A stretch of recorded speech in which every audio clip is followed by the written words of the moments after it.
प्रिय विद्यार्थियों, पिछले व्याख्यान में हमने बात की थी कि जो भारतीय प्रशासन है उसका हम अध्ययन करना चाहते हैं।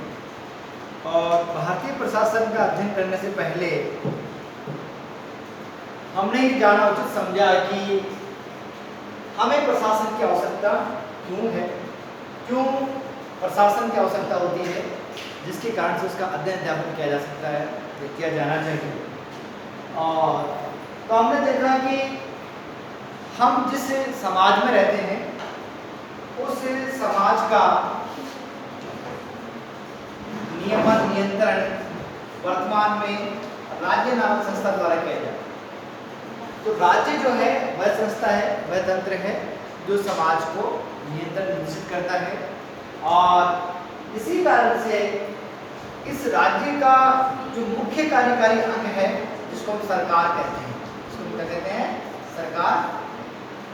तो सरकार या गवर्नमेंट इसका मुख्य कार्यकारी अंग है और वो राज्य की मूलभूत क्रियाओं को, चाहे वो सामाजिक, आर्थिक, राजनीतिक, सांस्कृतिक विभिन्न प्रकार के जो नियमन नियंत्रण है वो कानून व्यवस्था बनाए रखता है, रोजगार की व्यवस्था करता है, लोक स्वास्थ्य की व्यवस्था करता है। तो सारे काम जो है राज्य के द्वारा किए जाने हैं, तो वो सारे के सारे काम राज्य द्वारा सरकार द्वारा संपन्न किए जाते हैं। और हमने बात की थी क्योंकि सरकार राज्य का मुख्य कार्यकारी अंग है और सभी प्रकार के कार्यों को उसके द्वारा संपादित किया जाता है, इसलिए इस सरकार की हमने कहा कि जो कार्यपालिका शाखा वो वास्तव में राज्य के कामों को या सरकार के कामों को संपादित करता है। और इस कार्यपालिका की जब बात की जाती है तो कार्यपालिका में हमने देखा कि दो प्रकार की कार्यपालिका वर्तमान में है। एक वह कार्यपालिका है जो राजनीतिक कार्यपालिका कहलाती है और जिसमें राष्ट्रपति और उसकी मंत्री परिषद, ये हम जो बात कर रहे हैं वो केंद्रीय प्रशासन के हिसाब से बात कर रहे हैं, केंद्रीय शासन के हिसाब से बात कर रहे हैं। तो राष्ट्रपति और मंत्री परिषद ये राजनीतिक कार्यपालिका है। और दूसरा हमने कहा कि साहब इस राजनीतिक कार्यपालिका के साथ में एक बहुत बड़ा समूह जो अधिकारी कर्मचारियों का है जो वास्तव में कार्यों को धरातल पे या वास्तविक रूप में कार्यों को क्रियान्वित करता है, उसको हमने कहा कि ये प्रशासनिक कार्यपालिका है। और इस प्रशासनिक कार्यपालिका में सचिव, सचिवालय, मंत्रालय, विभाग, इकाइयां, ये जो सारे का सारा जो अधिकारी तंत्र है वो सारा अधिकारी तंत्र प्रशासनिक अमला या प्रशासनिक तंत्र है, वो प्रशासनिक कार्यपालिका है। और यही वह तंत्र है जो वास्तव में राज्य के कार्यों को धरातल पे या वास्तविक रूप से संपादित या क्रियान्वित करता है। तो चूंकि हम बात कर रहे थे कि भारतीय प्रशासन के अर्थात हम इस तंत्र की बात करना चाहते हैं जो राज्य के या सरकार के कामों को वास्तविक रूप से संपादित करता है। इसको हमने कहा कि भारतीय प्रशासन, इसका तात्पर्य है कि सबसे पहले तो हमें जानने की आवश्यकता है कि जिस हम भारतीय प्रशासन की बात कर रहे हैं या भारत की बात कर रहे हैं, हम उसकी राजनीतिक कार्यपालिका के बारे में जानना चाहेंगे। पहले हम राजनीतिक जो कार्यपालिका है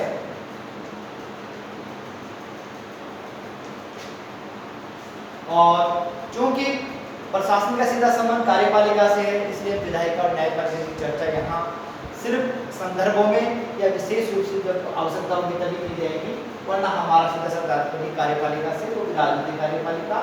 और राजनीतिक कार्यपालिका में हमने कहा कि सब राष्ट्रपति जो है वो नाम मात्र की, क्योंकि हमारा देश जो है वो संसदीय शासन प्रणाली वाला देश है और संसदीय शासन प्रणाली की अपने आप में विशेषता है कि वहाँ दो प्रकार की राजनीतिक कार्यपालिका पाई जाती है। दो प्रकार की राजनीतिक कार्यपालिका, अर्थात एक वह जो नाम मात्र की कार्यपालिका है और दूसरी वह जो वास्तविक कार्यपालिका है। तो ये वास्तविक कार्यपालिका है मंत्री परिषद। इस प्रकार से संसदीय शासन प्रणाली में दो प्रकार की राजनीतिक कार्यपालिका का होना हमारे यहाँ पर संसदीय शासन प्रणाली के नाम से है। और राष्ट्रपति क्योंकि वो नाम मात्र कार्यपालिका है और मंत्री परिषद जो वास्तविक राजनीतिक कार्यपालिका है, इनका अध्ययन अध्यापन हम बाद में करेंगे, विस्तृत रूप से करेंगे। वर्तमान में हम ये जानना चाह रहे हैं कि जिस प्रशासन की बात की जा रही है वो प्रशासन जो है वो सचिवालय, मंत्रालय, विभाग इनमें उपलब्ध है। और इसी प्रशासन से पहले हम इस भारतीय प्रशासन के ऐतिहासिक परिप्रेक्ष्य को जानना चाहते हैं कि ऐतिहासिक परिप्रेक्ष्य में किस प्रकार से कहा और किस प्रकार से इसका विकास। कल हम ये बात कर रहे थे कि जो भारतीय प्रशासन है, वैसे जब भारतीय प्रशासन की बात की जाए तो हमारे यहाँ पर शासन के स्तर से बात की जाएगी।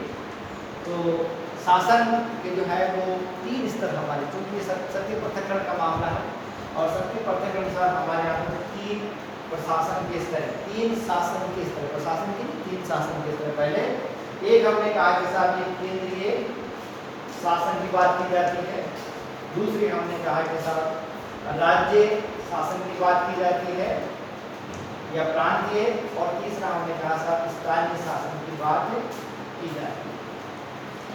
तो स्वाभाविक सी बात है कि जब शासन की बात की जाती है इसका मतलब है कि इन तीनों स्तरों पर भी विधायिका, कार्यपालिका और न्यायपालिका की संरचना होनी चाहिए। तो जिस प्रकार से ऊर्ध्वाधर हॉरिजॉन्टल शक्ति विभाजन है, ऊर्ध्वाधर शक्ति विभाजन है कि हमने शासन को 3 स्तरों में बांट रखा है। एक प्रशासन जो केंद्रीय स्तर पे है, ये संपूर्ण राष्ट्र के लिए या पूरे भारत जिसको हम कहते हैं तो संपूर्ण भारत के लिए काम करता है। राज्य शासन की जब बात की जाती है तो ये राज्य विशेष के संदर्भ में शासन, यहाँ पर विधायिका भी होगी, कार्यपालिका भी होगी, न्यायपालिका भी होगी। इस प्रकार से राज्य शासन का तात्पर्य है कि राज्य विशेष के संदर्भ में शासन की बात की जाती है। और स्थानीय शासन का तात्पर्य है कि राज्य में जो स्थानीय इकाइयाँ हैं, चाहे वो नगरीय इकाइयाँ हो और चाहे वो ग्रामीण इकाइयाँ हो, इन ग्रामीण इकाइयों, नगरीय इकाइयों शासन के जो स्तर है उसको हम बातचीत करेंगे। शासन वस्तु इसलिए भी कहा जाता है कि ये केंद्रीय स्तर है, ये राज्य स्तर है और ये स्थानीय स्तर है। इसका तात्पर्य है कि यहाँ पर हम जब बात देखें तो यहाँ पर अगर हम इसका क्षितिजीय या हॉरिजॉन्टल शक्ति पृथक्करण करें तो हॉरिजॉन्टल शक्ति पृथक्करण में 3 प्रकार की व्यवस्था, जिसको हम विधायिका, कार्यपालिका और न्यायपालिका कहते हैं। तो यहाँ पर भी विधायिका के रूप में संसद है, कार्यपालिका के रूप में राष्ट्रपति और मंत्री परिषद है और न्यायपालिका के रूप में सर्वोच्च न्यायालय यहाँ पर। तो इस प्रकार से जिस प्रकार से शक्ति पृथक्करण ऊर्ध्वाधर पाया जाता है उसी प्रकार से क्षैतिज शक्ति पृथक्करण भी पाया जाता है।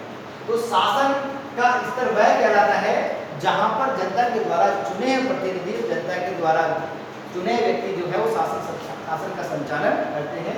तो केंद्रीय स्तर पर हम देखते हैं कि जो सांसद हैं, जो संसद सदस्य हैं, वो सत्ता का उपयोग करते हैं। उसी प्रकार से हम देखते हैं कि राज्य स्तर भी एक शासन का स्तर है। तो राज्य शासन का स्तर इसलिए कहलाता है कि राज्य स्तर पर भी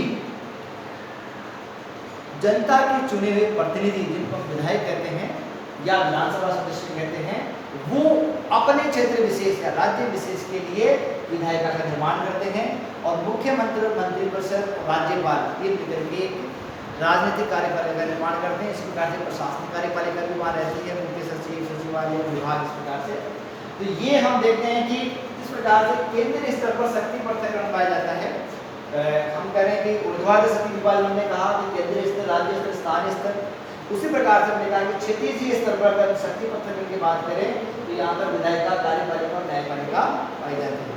इसी प्रकार से राज्य स्तर पर भी विधायिका, कार्यपालिका और न्यायपालिका पाई जाती है। राज्य विशेष की बात करें या राज्य शासन की बात करते हम कहते हैं कि राज्य की विधानसभा जो विधायिका का काम करती है, राज्यपाल और मंत्रिपरिषद इसकी कार्यपालिका का काम करती है और जो प्रशासनिक अमला उनके अधीन काम करता है वो इसकी बात करता है। साथ में उच्च न्यायालय, जो कि उच्च न्यायालय राज्य विशेष के लिए काम करता है, लेकिन उसके अपना एक परिभाषित क्षेत्र है, वो एक से अधिक राज्यों के लिए भी काम कर सकता है। इस कारण से ये राज्य शासन का स्तर कहलाता है। तीसरा स्थानीय स्तर, हम कहते हैं कि शासन का तीसरा स्तर हमने कहते हैं इसको हमारे यहाँ पर त्रिस्तरीय प्रणाली है। तो स्थानीय शासन का कारण इसको इसलिए कहा जाता है कि यहाँ पर भी, इस शासन पर भी जनता के चुने हुए प्रतिनिधि द्वारा शासन सत्ता का संचालन किया जाता है। जैसे हम ये कहें कि साहब यहाँ पर नगरीय जो संस्थाएं हैं, इसमें नगर निगम, नगर पालिका या नगर परिषद होती है और जो ग्रामीण जो पंचायत राज संस्था है जिसमें ग्राम पंचायत, पंचायत समिति, जिला परिषद होती है, यहाँ पर भी जनता के चुने प्रतिनिधि सत्ता का उपयोग करते हैं। इसका मतलब है ये भी शासन का स्तर है, ये भी शासन का स्तर है और ये भी शासन का। तो प्रत्येक स्तर पर जहाँ पर ऊर्ध्वाधर रूप में शक्ति विभाजन पाया गया है, वहीं क्षैतिज शक्ति विभाजन पाया गया है। हमारा तात्पर्य है कि हम जिस भारतीय प्रशासन की बात करना चाह रहे हैं वो भारतीय प्रशासन केंद्रीय जो शासन है उसके हिसाब से की जाएगी। अर्थात कि जब हम भारतीय प्रशासन की बात करेंगे इसका मतलब है केंद्रीय स्तर पर हमारे पास में जो कार्यपालिका है उसके बारे में हम बातचीत करेंगे। कार्यपालिका जिसमें राष्ट्रपति की जो नाम मात्र कार्यपालिका की बात की जाएगी, मंत्रिपरिषद की बात की जाएगी और साथ में इसके अधीन जो प्रशासनिक अमला है जो वास्तव में इसको कहते हैं प्रशासनिक कार्यपालिका। तो इस प्रशासनिक कार्यपालिका में सचिव, सचिवालय, मंत्रालय, विभाग, इकाइयां और प्रशासनिक संस्थाओं का शामिल किया जाता है। तो इनका अध्ययन अध्यापन किया जाता है। हम बात करना चाह रहे हैं कि साहब भारतीय प्रशासन की जब बात की जाती है और उसमें ऐतिहासिक परिप्रेक्ष्य की बात की जाती है तो उसमें ये देखा जाता है कि भारतीय प्रशासन का विकास किस प्रकार से हुआ, वो किन किन दौर से गुजरा और वर्तमान में जो भारतीय प्रशासन की दो विशेषताएं प्रमुख रूप से पाई जाती है। और इन दो विशेषताओं में एक तो तात्पर्य ये है कहने का इसका कि दो विशेषताएं हमेशा रही। पहली विशेषता ये रही है कि ग्राम या गांव भारतीय प्रशासन का इकाई, प्रमुख प्रशासनिक इकाई रही है। चाहे वो हम उसको प्राचीन काल में देखें, मध्यकाल में देखें, ब्रिटिश काल में देखें, तो गांव जो है वो एक प्रशासन की इकाई रही। दूसरा इसमें जो विशेषता देखी जाती है कि यहाँ पर केंद्रीकरण की प्रवृत्ति रही है और साथ में विकेंद्रीकरण की प्रवृत्ति रही है। दोनों प्रवृत्तियां साथ साथ चली। एक छोटे से एग्जाम्पल हम उसको समझना चाहेंगे। जैसे मान लीजिए हम बात कर रहे थे कि पहले कि हमारा जो है वैदिक काल की जब बात करेंगे हम या प्राचीन समय की बात करते हैं तो सबसे पहले परिवार इकाई होती है। परिवार से कुछ परिवारों को मिलकर के कुटुंब बनता है और कुछ कुटुंबों को मिलकर के गांव या ग्राम जो है बनता है और ग्राम के बाद में अनेक गांवों से मिलकर के विश्व बनता है और विश्व से जन बनता है और जन से राज्य बनता है। तो हमने देखा इस प्रकार से आप देख रहे हो कि ये विकेंद्रीकरण है, शासन का विकेंद्रीकरण है कि अगर जैसे मान लीजिए कि राज्य में राजा की सत्ता है तो वो जनों में जाकर विभाजित हो जाती है, जनों की सत्ता विश्व में विभाजित हो जाती है, जिसकी गांव में, गांव के कुटुंब में, कुटुंब के परिवार में।